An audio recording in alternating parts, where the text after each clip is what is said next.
शांति दूत की सुन लो वाणी, शांति दूत की सुन लो वाणी, शांति दूत की सुन लो वाणी, शांति दूत की सुन लो वाणी, शांति दूत की सुन लो वाणी, शांति दूत की सुन लो वाणी। रहेगा नहीं किसी नैन में पानी। और सच्चिदानंद को हम प्रणाम करके भगवान की कथा प्रारंभ कर रहे हैं। कौन है वो सच्चिदानंद भगवान जो दैहिक दैविक भौतिक प्रतापों को जन्म देने वाले हैं, इनका पालन पोषण करने वाले हैं, इनका संहार करने वाले हैं। आपके हाथ में कुछ नहीं है मेरे प्यारे, मेरे हाथ में कुछ नहीं है।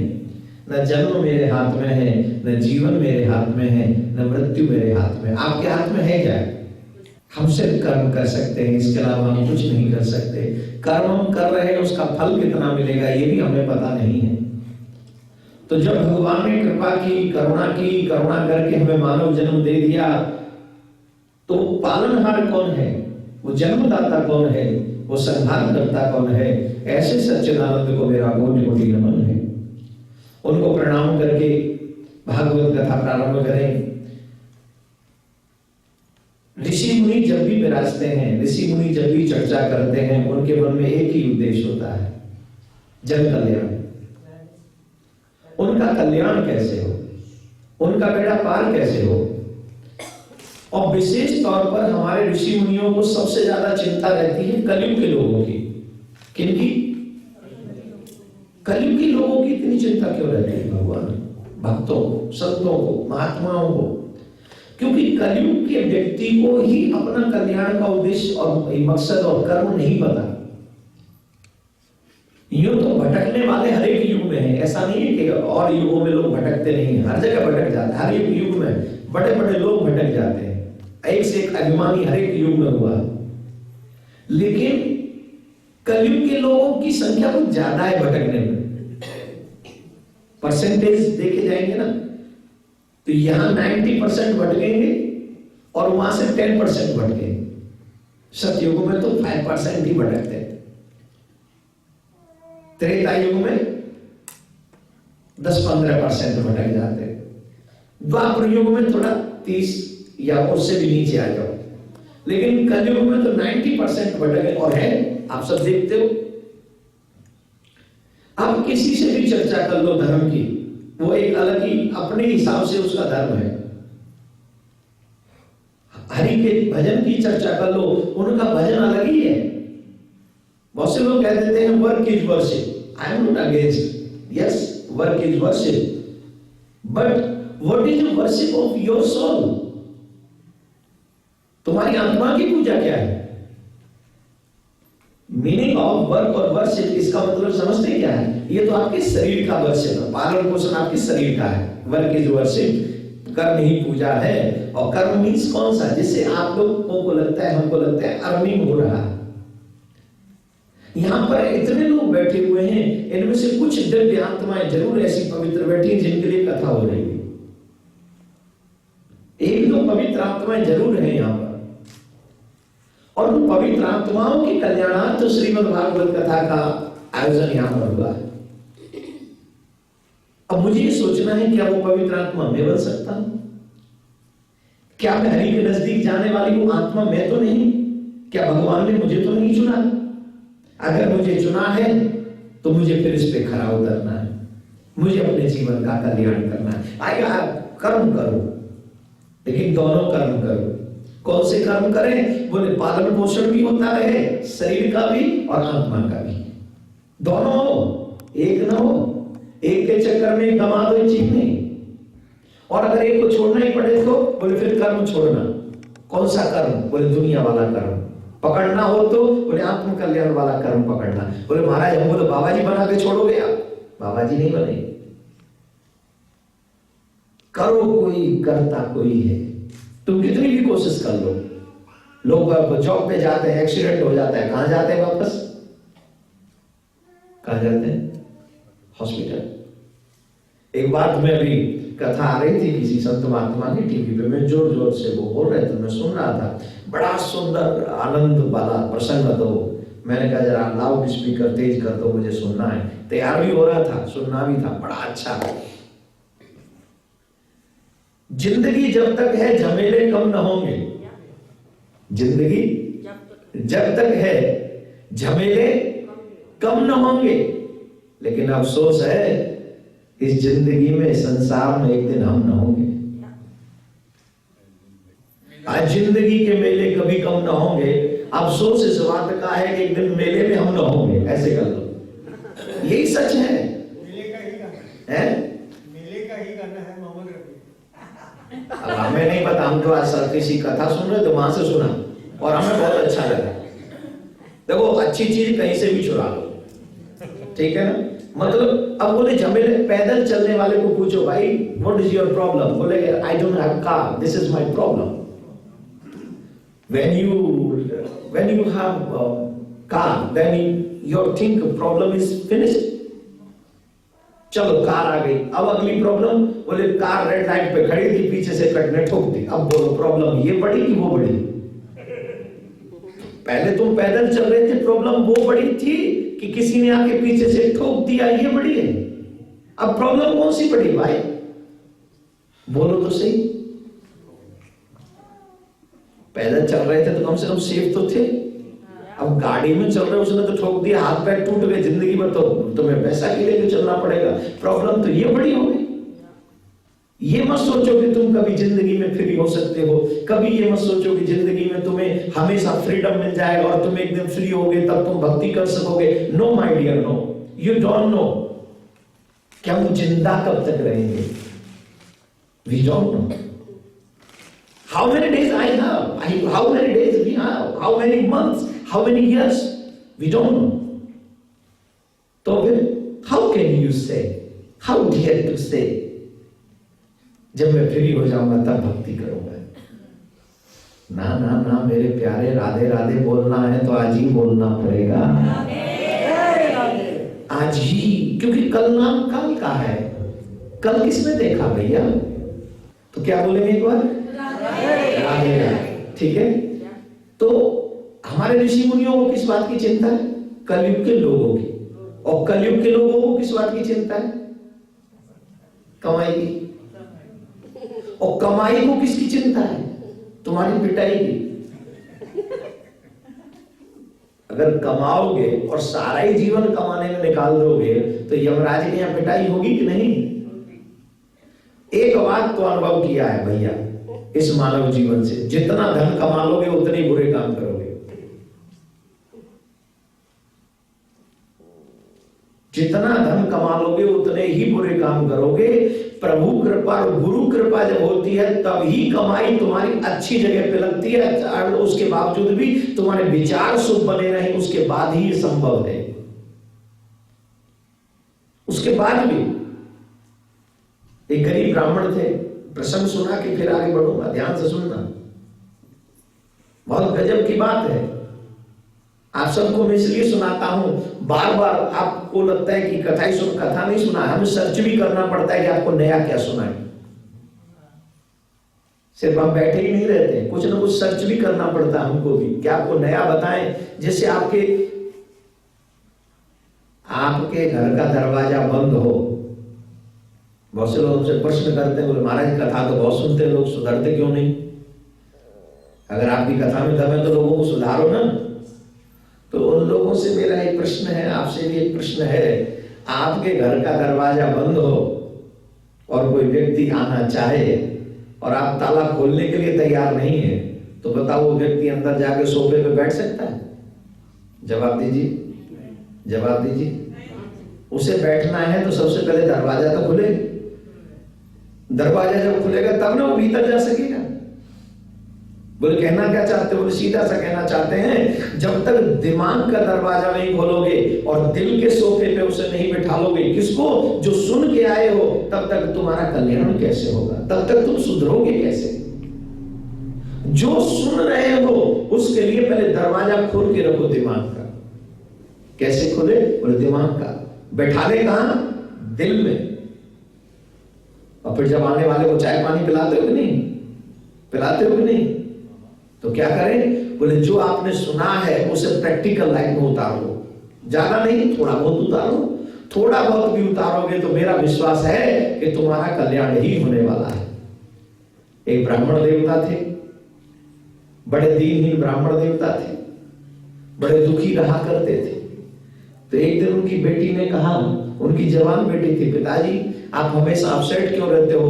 बोले अपसेट ना रहो तो क्या करूं, अब तू जवान हो गई है, तेरे विवाह का समय भी आने वाला है, लेकिन अब महाराज मैं क्या करूं, बेटी मैं क्या करूं, मेरे को तो तेरे विवाह की चिंता रहती है। बेटी बोली यहाँ के जो राजा हैं वो कविता प्रिय हैं, उन्हें कविता बहुत पसंद है, तो जाओ उन्हें कविता सुना दो। बोले कविता तो मुझे आती नहीं। बोले आपको कविता करने की जरूरत नहीं, कविता मेरे से ले जाओ, तेरे से ले जाओ। बोले हाँ क्या कविता है? बोले तुरंत दान महाकल्याण ही ले जाओ। वो बाकी राजा बड़ा शौकीन था कविता सुनने का। ब्राह्मण देव गए, बड़े बड़े लोग वहां बैठे हुए थे, उन्होंने कहा तुरंत, और तो सब जो कविता सुना रहे थे। ये ब्राह्मण देव गए, ब्राह्मण देव ने जाके कहा तुरंत दान महाकल्याण। कविता सुनी, राजा को प्रसन्न हुए, उन्होंने 5 स्वर्ण मुद्रा ली और ब्राह्मण को दे दी, वो लेके चले आए। अब और कवियों को जो बैठे हुए थे बोले हमने तो बड़ी लंबी लंबी कविता सुनाई, हमें तो 1 और इनको 5। प्रभु को पाना चाहते हो? पक्का? दिखावा कर रहे हो कि पक्का? देखो डॉलर पाना चाहते थे तो अपना देश छोड़ दिया आपने। 2 मिनट सीरियस होकर सोचें। इस डॉलर की चाह ने, इस पैसे की चाह ने, इस माया की चाह ने आपसे आपका देश छुड़वा दिया। और प्रभु के लिए हम अपनी 2-3 बुरी आदत भी नहीं छोड़ते। प्रभु की चाह के लिए, उसे पाने के लिए हम 2-3 बुरी आदतें भी नहीं छोड़ते। और फिर कहते हैं प्रभु नहीं मिलते। जिस माया के लिए तूने घर छोड़ा, परिवार छोड़ा, गांव छोड़ा, देश छोड़ा, अपनों को छोड़ के तू दूसरे देश में आके बस गया है, किसके लिए? सिर्फ माया के लिए। और उस मायापति के लिए बोले महाराज मैं काम से जल्दी नहीं आ सकता, फुर्सत नहीं है। उस मायापति के लिए महाराज मेरे पास समय नहीं है। और फिर कहते भगवान नहीं मिलते। माया के लिए सब छोड़ दिया और माधव के लिए अहंकार भी नहीं छोड़ा, ईर्ष्या भी नहीं छोड़ी, द्वेष भी नहीं। देखो मैं आपको बता दूं, जो व्यक्ति महान की निंदा करता है वो कभी महान नहीं बन सकता। जो ज्ञानी की निंदा करता है वो कभी ज्ञानी नहीं बन सकता। जो सम्मानीय व्यक्ति की निंदा करता है वो कभी सम्मानीय नहीं बन सकता। जो साधु की निंदा करता है वो कभी साधु नहीं बन सकता। जो भक्त की निंदा करता है वो कभी भक्त नहीं बन सकता। जो धनवान की निंदा करता है वो कभी धनवान नहीं बन सकता। सबसे बुरा अवगुण है दूसरों की निंदा करना और सुनना, दोनों। सुनना भी उतना ही है। अरे भाई जितना समय तुम दूसरों की निंदा में लगाते हो, जितना समय तुम दूसरों से ईर्ष्या करने में लगाते हो, उतना ही समय अगर तुम भगवान के भजन में लगा दो तो प्रभु से मिलने के लिए 4 कदम और आगे बढ़ जाओगे। तुम्हारा समय सुंदर होगा, हर चीज का आनंद होगा, वो उपयोगी समय होगा आपका। हम लोग पूरा समय बुराइयों में, निंदाओं में, न जाने किस किस में निकाल देते हैं। ऊपर से एक शिकायत, भगवान नहीं मिलता। अरे भगवान तो मंदिर में खड़ा है,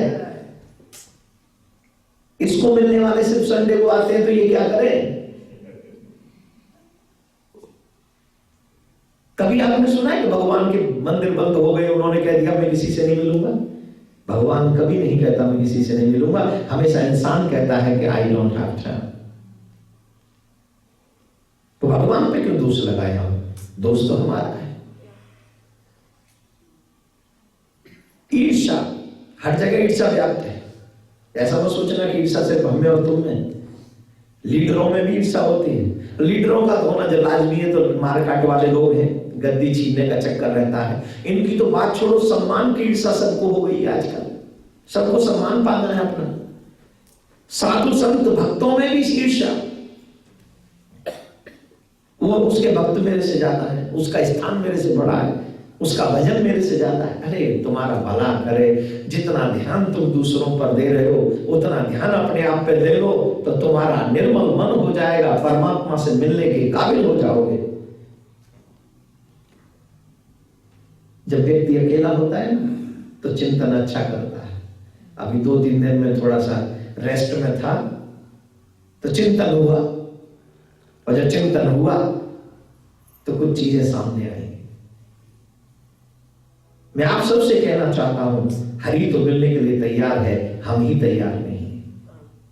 हम तैयार नहीं है, खुद तैयार नहीं। हम दोष भगवान को जरूर देते हैं, हम खुद तैयार नहीं। आप किसी मिनिस्टर से मिलने जाते हो, कितनी तैयारी करते हो। आप जॉब के लिए इंटरव्यू देने जाते हो, आप कितनी तैयारी। यहाँ तुम्हारा लाइसेंस भी बनवाना हो तो कितनी तैयारी। गाड़ी चला रोज चलाता है गाड़ी, फिर भी और ट्राई करता है कहीं कोई मिस्टेक ना हो जाए। क्यों? लाइसेंस चाहिए, कार के बिना बेकार हो जाए। लेकिन भगवान से मिलने के लिए कोई तैयारी है? मुझसे नहीं, अपने आप से पूछिए, है कोई तैयारी भगवान से मिलने के लिए?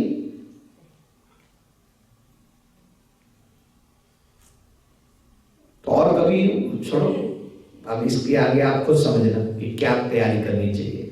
उसकी तैयारी करनी है, मीठा बोलो, ईर्ष्या छोड़ दो, हो सके तो दूसरों की, हो सके नहीं कंफर्म दूसरों की निंदा मत करो, सुनो भी मत, दूरियां बनाओ इन सब चीजों से। ये भगवान को अच्छे लगते हैं ऐसे लोग जो निंदा नहीं करते, सुनते नहीं, जो किसी की ईर्ष्या नहीं करते, किसी से जलते नहीं, परेशान नहीं होते। ऐसे लोग भगवान को प्रिय हैं। आप प्रिय बनो भगवान के। आप प्रिय क्यों बनते हो भाई? पत्नी को पति कब प्रेम देता है? जब पत्नी पति के मुताबिक काम करती है। पति को कब प्रेम पत्नी करती है? जब पति उनके मुताबिक उन्हें गिफ्ट जो भी टाइम उनको पसंद है जो मिलता रहता है, या पति जो कहे वो पत्नी जो कहे वो पति करे। बच्चों से आप कब प्रेम करते हो? बोलो, जो आपके मुताबिक करे। तो भगवान आपसे कब प्रेम करेगा? जब उनके मुताबिक आप जियोगे। वेरी सिंपल, इसमें कुछ अलग से नहीं जोड़ना है। जो आपको लगता है वैसे ही भगवान भी चाहते हैं। तो और लोग कभी जल रहे थे, कमाल है हमने इतनी लंबी लंबी कविताएं करी, पंडित जी ने एक ही बात कह दी, तुरंत दान महाकल्याण। ये क्या मतलब होगा इसका? राजा ने तो सब गुड़ गोबर कर दिया। बताओ, इतनी छोटी बात पे 5 और हमको दिया 1। ब्राह्मण देव घर पहुंचे, बेटी ने पूछा, पिताजी स्माइल लग रही है चेहरे पे, आर यू ओके? बोले हाँ ओके। ठीक हो? बोले हाँ ठीक हूं। ये किस बात पे शुरू हुई है? दृष्टांत याद है?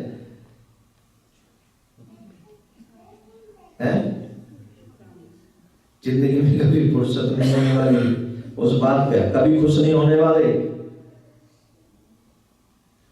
जिंदगी के मेले कभी कम ना होंगे, वहां से शुरू हुआ है। भूल भी गए बड़ी जल्दी, फिर भगवान से मिलेंगे। बोलो, अब कथावाचकों का यही तो बात है, 1 में से 1, 2 में से 2, फिर 4 में 1 में से 5 करके फिर वहीं लौट के आ जाते हैं। तभी तो इनको व्यास कहते हैं। विस्तार कर देते किसी चीज का, शॉर्ट करना हो शॉर्ट कर देते हैं। अब आप बताओ, विस्तार से सुनना चाहते हो शॉर्ट में? सिर्फ आज कल से शॉर्ट में सुनोगे, क्योंकि कल से फिर वर्क शुरू हो जाएगा ना। नहीं, भगवान से प्यार करो, शॉर्ट में नहीं, विस्तार में। भगवान से प्यार करना, अपना हृदय भी विशाल करो। जैसे भगवान से दोनों हाथ फैला के मांगते हो ना, वैसे भगवान के लिए दोनों हाथ फैला के दिल खोलो ना, खूब चौड़ा दिल करो। कभी तो वो समय निकालो जब तुम जिंदगी की परवाह न करो, संसार की परवाह न करो, सिर्फ आत्म कल्याण की परवाह करो। कभी तो वो समय हो। तो जिंदगी के मेले में झमेले कम ना होंगे। अफसोस इस बात का है कि एक दिन हम ना होंगे, तो झमेले तो कभी कम नहीं हो। पंडित जी बड़े खुश, 5 मोहरें मिली। दूसरे दिन फिर जाके सुनाया, पंडित जी को 10 दी। फिर कभी ईर्षा में आ गए, और जो बैठे बैठे थे धुरंधर, बड़ा टेंशन वाला काम। ये 10 ले गया इसी बात पे, तुरंत दान महाकल्याण, इसी बात का ले गया 10। फिर तीसरे दिन, चौथे दिन, वो हर दिन बढ़ाते ही गए राजा। एक दिन राजा ने पूछ लिया, बोले महाराज इसका मीनिंग क्या है? तुरंत दान महाकल्याण का मीनिंग बताइए, अर्थ बताइए। अब ब्राह्मण देव तो जानते नहीं थे अर्थ, वो टेंशन में आ गए। बोले महाराज कल बताऊं? बोले हाँ कल बता देना। मुंह लटका के गए। पहले तो कुछ नहीं था, तब लटक रहा था, अब रोज सोने की असर भी आ रही है तो लटक गया। क्यों? राजा ने अर्थ पूछ लिया। अब पिताजी को पूछा क्यों दुखी हो, अपसेट क्यों हो? ये इससे पहले जहाँ कथा हो रही थी वो सुनाया तो नहीं था ना मैंने वहां, ये तो नहीं सुनाया था ना? नहीं सुनाया। इसका मतलब नया मिल रहा है ना? ये नया, या, मैंने कहा था, या, I said you come and listen every day new। या, भाई कथा तो मैं नहीं बदल सकता, कुछ चीजें हैं जो नहीं बदली जा सकती, लेकिन कुछ है जो आपके लिए हर जगह नया मिलेगा। ये मत कहो कि कभी कथा पुरानी नहीं हो सकती। हजारों वर्ष से ये भागवत चली आ रही है और इस भागवत को जितनी बार सुनते हो उतना ही एक नया आनंद आता है। हाँ, ये कथा पापियों को नहीं पाती, ये कंफर्म है। पापी बेचारे अपने अलग टाइप के लोग हैं जिनके कानों पे वो गाने लगे रहते हैं, वो कभी उनका पेट भरता है गानों से? वैसे ही वो जहर है और आप अमृत पान कर रहे हैं, तो आपका कान कैसे भर सकता है? तो क्या कह रहे थे महाराज? अब बेटी ने पूछा पिताजी आप दुखी क्यों? बोले दुखी न हो तो क्या करूं, तूने तो कहा ये कविता सुनाना, हमने जाके सुना दी। अब वो राजा पूछ रहा है इसका मीनिंग क्या है? तो बोले दुखी होने क्या बात है, जब हमने कविता करी है तो हमें मीनिंग भी पता है इसका। बोले क्या? बोले राजा को कहना शाम को 4 बजे बगीचे में चला जाए, वहां पर कुछ देवदूत विमान लेकर होंगे, उस विमान में बैठ जाए, उसे उसका अर्थ समझ में आ जाएगा। ठीक है, गए। दूसरे दिन पंडित जी पहुंचे, फिर कह दिया तुरंत दान महाकल्याण, फिर असर भी निकाली सोने की, ये लीजिए। राजा ने पूछा मीनिंग पता करके आए महाराज? बोले बिल्कुल मालूम है। क्या? बोले शाम को 4 बजे पार्क में घूमने चले जाना, वहां लोग आएंगे देवदूत, विमान लेके आएंगे, विमान में सवार हो जाना और वो जो बताए सब मीनिंग समझा देंगे तुम्हें। बोले ठीक है। सभा को जल्दी फिनिश किया और 4 बजे जाकर बैठ गए महाराज पार्क में। वहां देखा एक विमान बड़ा सुंदर। बोले आप ही हो जो मीनिंग समझना चाहते? बोले हाँ। बोले ठीक है बैठो विमान में। विमान बैठे, ऊपर आकाश में उड़ने लगे। आकाश में उड़े तो राजा के प्राण बोले कहाँ? बोले चलो आपको दिखा के लाते हैं मीनिंग दिखाते हैं आपको, आइए हमारे साथ। मीनिंग दिखाने लगे तो बहुत दूर एक जगह पर उनको लेकर गए। आकाश में बहुत ऊंचाई, बादलों के पीछे एक बहुत दिव्य सा, बहुत सोने का एक बहुत प्यारा नगर बन रहा है, वहां पर उसे लेकर गए। तो देवदूतों ने कहा ये जानते हो ये तैयारी हो रही है। बोले ये किसके लिए महल बन रहे हैं? सोने के बड़ा सुंदर महल है, बड़ा सुंदर नगर है, ये किसके लिए बन रहा है? बोले ये महल बन रहा है, एक राजा है धर्मवीर करके, वो दान करता है स्वर्ण का, ये उसके लिए बन रहा है। वो अभी उसका चर्चा आया है, बहुत दान करता, तुरंत कोई कह दे तुरंत दान कर देता है, उसके लिए स्वर्ण का महल बन रहा। राजा समझ गया। राजा बोला वाह क्या बात है, अब मुझे वहां छोड़ दो। तो विमान आया, फिर छोड़ दिया नीचे पृथ्वी पे राजी करे। दूसरे दिन ब्राह्मण गए, पूछा तुरंत दान महाकल्याण समझ में आया? बिल्कुल समझ में आया। लो 5 करोड़, 5 करोड़ दे दिए, सोने की असरफियां तुरंत दान दे दी। उन्होंने पूछा ब्राह्मण देव एक बात बताइए, ये कविता करता कौन है? बोले मेरी बेटी करती है। 5 करोड़ दे के बोले अब आपकी बेटी से हम शादी करेंगे।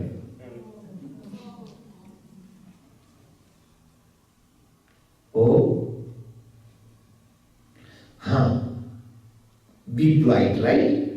तो कविता कौन करता है? बोले मेरी बेटी। बोले ठीक है ये लीजिए, हम आपकी बेटी से शादी करेंगे, उसके गुण और उसके विचार अच्छे हैं। ब्राह्मण देव 5 करोड़ लेके अपसेट हो गए। पूज्य महाराज श्री का स्वप्न विश्व में शांति और घर घर में भगवान के नाम का वास, इस संकल्प को एक महाअभियान बनाने का बीड़ा उठाया है श्रद्धेय शांति दूत श्री देवकी नंदन ठाकुर जी ने।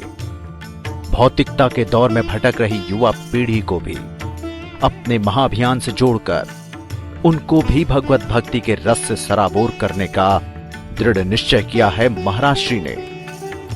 साथ ही विश्व शांति सेवा चैरिटेबल ट्रस्ट महाराज श्री की अध्यक्षता में अंतर्राष्ट्रीय स्तर पर भगवत भक्ति के प्रचार के साथ मानवता की सेवा के लिए भी प्रतिबद्ध है। जरूरतमंदों की सहायता और विषम परिस्थिति में महाराज श्री ने सदैव सबके लिए अपना हाथ बढ़ाया है। आप भी श्रद्धेय शांति दूत श्री देवकीनंदन ठाकुर जी के महाअभियान में अपना पुनीत सहयोग प्रदान कर सकते हैं। फाउंडर मेंबर 5,51,000 रुपए, समिति मेंबर 2,51,000 रुपए, कार्यकारिणी मेंबर 1,21,000 रुपए, सहकार्यकारिणी मेंबर 51,000 रुपए, आजीवन सदस्य 1,100 रुपए। आप अपना सहयोग विश्व शांति सेवा चैरिटेबल ट्रस्ट के भारतीय स्टेट बैंक मथुरा शाखा के खाता संख्या 3088094445 में जमा करा सकते हैं। मासिक पत्रिका शांति संदेश एवं महाराष्ट्री द्वारा गाए हुए सुंदर सुंदर भजनों की सीडी व श्रीमद् भागवत कथा एवं श्री राम कथा के डीवीडी सेट प्राप्त करने के लिए संपर्क करें। ज्योति music company, Shanti Seva Dham, Jhatikara, Vrindavan road, Vrindavan, Mathura, Uttar Pradesh. Phone number 0735111221, 0735111331। Delhi कार्यालय C5/90, first floor, sector 6, Rohini, New Delhi 110085। Phone number 01147564008। Mobile 9212210143। Website www.vssct.com, www.shantisevadham.in। Email info@vssct.com। Twitter DN/Thakur/G। Facebook Devkinandan Thakur ji VSSCT।